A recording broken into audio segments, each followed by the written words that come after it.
Hey guys, the Chick is here, back today with another home gym video. In today's video, guys, I wanted to talk about barbells. So I want to talk about what I've got and why, basically, and make some recommendations for first-time home gymmers. But first, first, subscribe to the channel if you want to see more home gym stuff. Second, the greatest benefit of a home gym is when there's a huge snowstorm. Would have taken me probably 45 minutes to drive to the gym. All I had to do was get home today. Boom, workout done. Awesome, can't complain. So let's go over barbells. So start off with my daily driver right here. This is the American Barbell Elite Stainless Power Bar. Now, this one was more expensive. I think it was about, I forget now, 800 Canadian plus tax and import fee. So it came out to like $1,100 Canadian. But man, it is amazing. I really like this bar. This is what I call my daily driver. So this is what I use for, my main barbell movements, or if I'm going for a PR, or if I'm doing, real work kind of thing. And it's great. It's the knurling on this bar, it's not too sharp. It's right in the middle. That's why it's my go-to power bar, because it's really good in the middle of everything. It's great for deadlifts. It's great for squats. It's got the center knurling. It's great for bench, and I love the look of it. First off, it's stainless steel with, I think it's chrome, and I always get those mixed up, but whatever the higher quality one is, that's what it is. And the knurling on it, it is a volcano knurling pattern. Someone asked me in the comments the other day what my favorite knurling pattern is. I would say it probably volcano. That's the one where it goes up into a triangle and it's got like an indent in the top. I find it just simply grips the best. Sure, the sharp one is nice if you're deadlifting or something like that. But for general use, I like the volcano. That seems to work really well. So the end caps are beautiful, really good spin. There's nothing wrong with it. It's just a very high quality barbell. We'll show you the end of it here. So you can see the end cap right there. Looks very nice. Good spin on it. The sleeves are fairly smooth. They're not the smoothest in the world. They still do have grooves in them. But what I have noticed is that over time, those little grooves have really started to wear down. So although it's not, you can still hear it zip. In terms of bars, it's one of the quieter ones when putting plates on the end of it here. And you can see here, I don't know if you can see too well on the camera, I'll bring that close, make it a little janky, but the welds are super smooth. Just everything about it is just clean, it's polished, works great functionality, and it's a great bar. Now for the price, do you need something like this necessarily? No, of course not. You can, I've got a $200 barbell over here that I could get the same exact amount of work done. This is just a personal preference and I really like it. So we'll do a comparison of my other power bar next. Now this one, this is on the opposite end of the spectrum in terms of pricing, but if you're going to get a cheaper budget barbell, this is in Canadian prices, I would say 200 would probably be the least amount that you would want to spend on it, maybe 175. But once you get under that, you get into like non-standard barbells that aren't 7 feet long, barbells that aren't whatever the thickness is, 45 millimeters?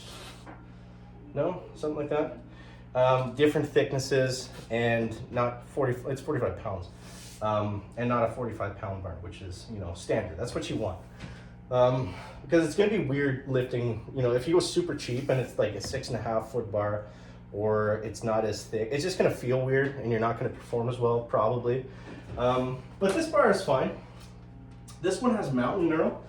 So mountain knurl is just where it goes to a peak. It's like a triangle and there's no indent on the top like volcano. So it's a little bit sharper, but I really like that actually. I said before for deadlifting, for benching. This is my bench press bar. I use this for benching almost exclusively. I could use the other one, but the way my setup is, I don't know if you guys can see, I've got 2 racks. So I've got the bench over there. So typically what I'll do is I'll leave the American barbell one and I'll use that for squatting and for deadlifting. And this one I'll just use for benching, just so I can leave it there, which is kind of nice. But for 200 bucks, Synergy Fit, it's a great bar. There's no, it doesn't have some of the nice features that the other one does. But it looks, it looks great. It's got, you know, not the shiny fancy end cap, but it's got a clean end cap. Spin is a little bit slower. It's not as quite as good.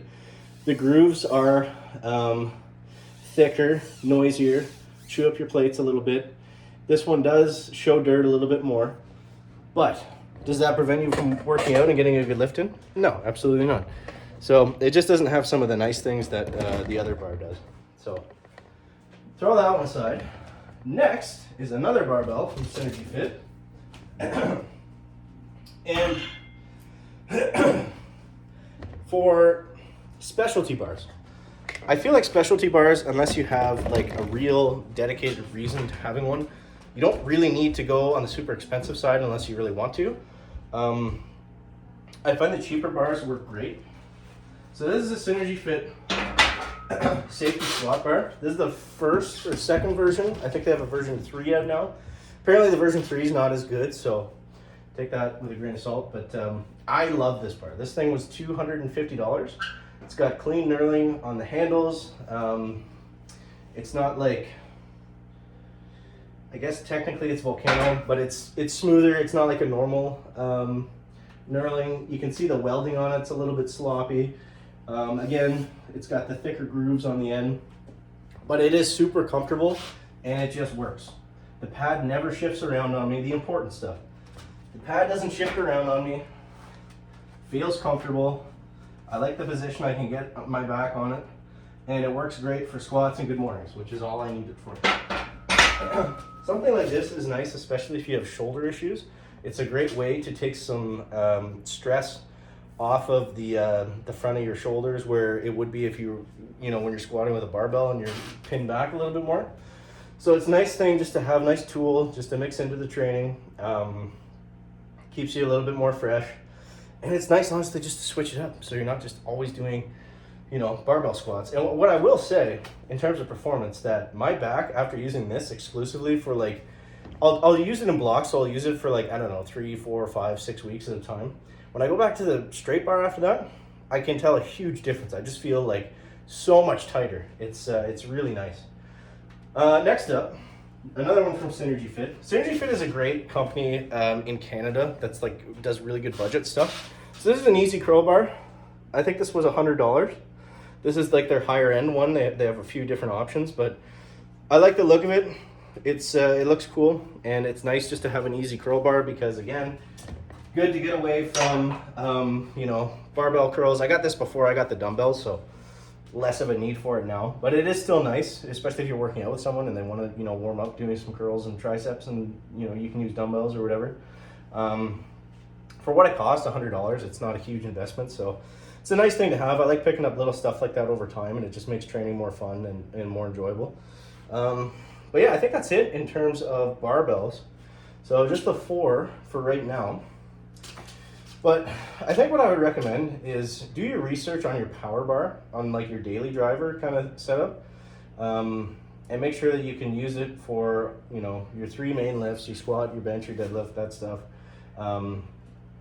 And instead of buying a second one for maybe, you know, having like a, I don't know, like a bench bar, kind of like what mine turned into, your money's gonna be better spent on specialty bars. So I think that makes more sense. You know, get one good power bar, figure out what you want as a secondary bar, and then, you know, fill it out from there. Because you see some of these gyms with guys that have like, you know, 10 different power bars, and yeah, it's cool, and I get it. I love barbells, they're fun to have, and you know, I like looking at all the different preferences and stuff that they're better for and that kind of thing. But you don't need it. You don't necessarily need it. So money's better spent elsewhere if you're first starting out. But you absolutely have to get a power bar to start off, because that's the bulk of your training, right? So if you guys want to see more, make sure you subscribe to the channel. Catch you next one, guys.